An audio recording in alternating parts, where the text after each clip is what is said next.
Welcome to the Board of Elections and Registration Board meeting. Today is October 13th, and may we call the meeting to order at 5:02 p.m. So before we start, if you all can please mute yourselves if you're not speaking. And next up, if I can have the approval of the agenda. I'd like to motion. Okay, it's properly moved and seconded by Bob and Michelle. Any discussion? Hearing none, all in favor say aye. Aye. Aye. Aye. Any nays? Thank you, the agenda is approved. Next week, do we have any citizen comment at this time? We had no citizens turn in comments at this time, Madam Chair. Okay, thank you. Next is the approval of minutes for September 8th, 2022 monthly board meeting. Is there a motion for approval? This is Maurice Hurry. I'll make a motion that we approve the board meeting minutes from September.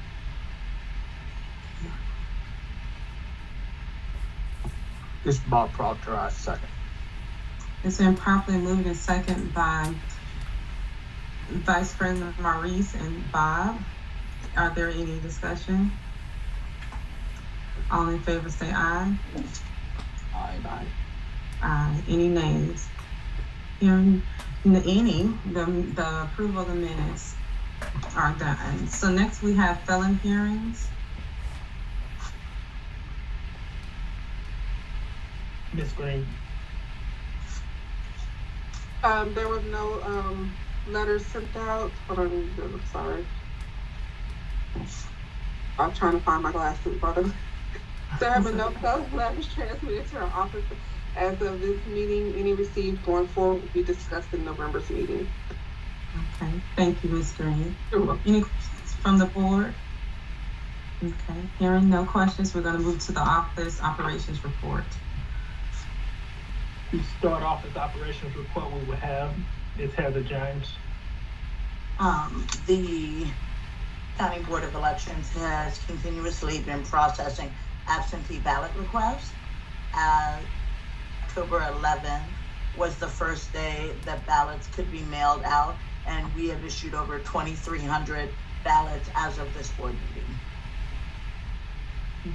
Great work. Thank you for sharing. You're welcome. The next up will be one of our newest elections coordinators, Ms. Ann Bolin.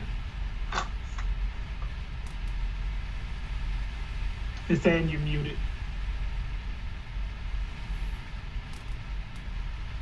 Hi. Early voting began Monday, October the 17th at 7 locations. The locations are the Douglas County Courthouse, the Old Courthouse, Boundary Waters Aquatic Center, Deer Lick Park, Dog River Library, Woody Fife Senior Center, and the Lithia Springs Senior Center. The hours for voting are Monday through Friday, 8:30 a.m. to 6 p.m. And on November the 4th, Saturday voting is available on October the 22nd to the 29th at Dog River Library, Deer Lick Park, the Courthouse, and Woody Fife Senior Center. Training for early voting poll workers concluded last week for the advanced voting, and we are now conducting training for Election Day poll workers. Great. Thank you, Ms. Ann. Welcome. Okay. Ms. Green again, next section. We have begun reviewing the intake process with poll workers with the new HR director in order to streamline the process for elections going forward. There will be some changes to the way HR paperwork is processed. After this election, this will be a completely automated process where poll workers will be given access to a database to enter the information normally submitted during the paper application process. Okay. Okay, next up we have Mr. Malcolm Mambala. If there are no questions. In September, the Douglas County Board of Elections attended 3 registration and voter outreach events. Our office hosted right outside of the courthouse an event for National Voter Registration Day on September 20th, and we also were present at both September Saturdays again here at the courthouse. The registration deadline was October 11th for this upcoming general and special election conducted on November 8th. If there are federal races that require runoff, any registrations received before November 7th will be able to participate on December 6th. So any potential voters are encouraged to submit any changes or new registrations, even though the deadline for this election has passed, because if they come in after that, they can participate in any federal runoff. Thank you, Malcolm. The last part of office operations report is myself. I have asked our legal team to begin to draft a policy for the board to review and possible adoption and formalize the process of challenges to the qualifications of a candidate and a formalized process for electors' challenges. Once these policies are ready, they will be presented before the Board of Elections to approve and vote on implementation. This concludes our office operations report at this time. Thank you, Director Kidd. Board, do you have any questions? I have one for Malcolm. Lisa? Yeah. You said the late registrations can only vote in a federal runoff, but not county. Is that what the wording is? Let me take that one, Malcolm. The federal law requires that the voter registration period for federal elections, we have a separate registration period. So if there is a federal runoff, then the new voter registration deadline for that federal runoff will be November the 7th.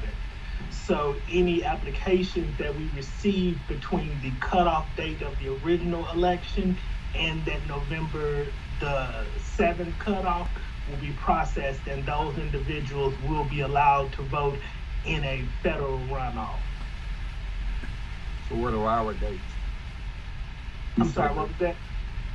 So what are our dates? You indicated there's federal dates and there's our dates. Okay, the October the 11th was the deadline for the general election for county and state offices. And for federal runoffs get a new registration deadline. That new registration deadline will be November 7th. Okay, I got it. Now, thank you. Thanks, sir. Sir. Director Kidd, can you confirm for those that registered at 17 and a half years old, but will not be 18 on November 8th, can they vote in the federal runoff if there is It one? will qualify. They turn 18 before the actual December 6th date, so they will qualify for the federal runoff. Yes.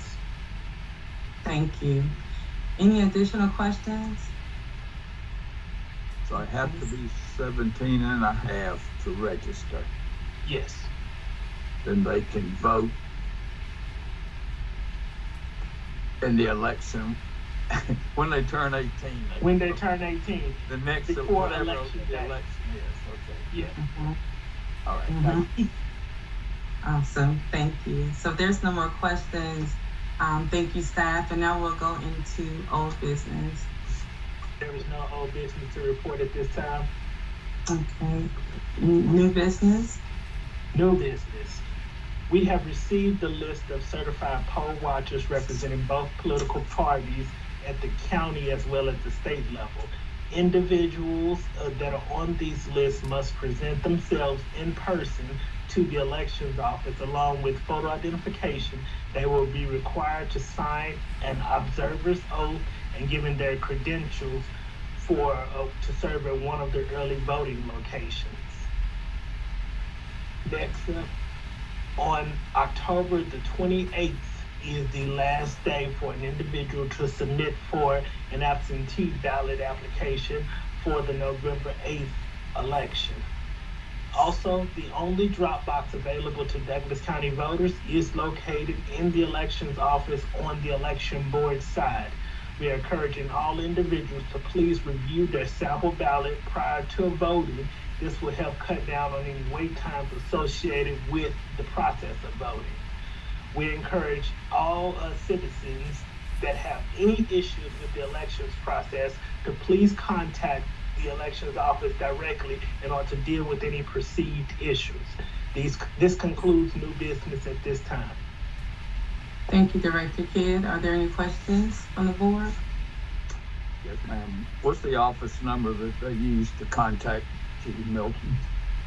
The office number is 770-920-7213. Once again, that's 770-920-7213.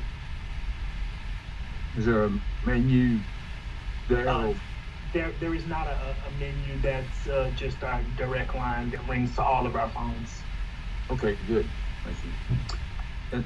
And I guess this is a good place, if y'all don't mind, about the poll watchers.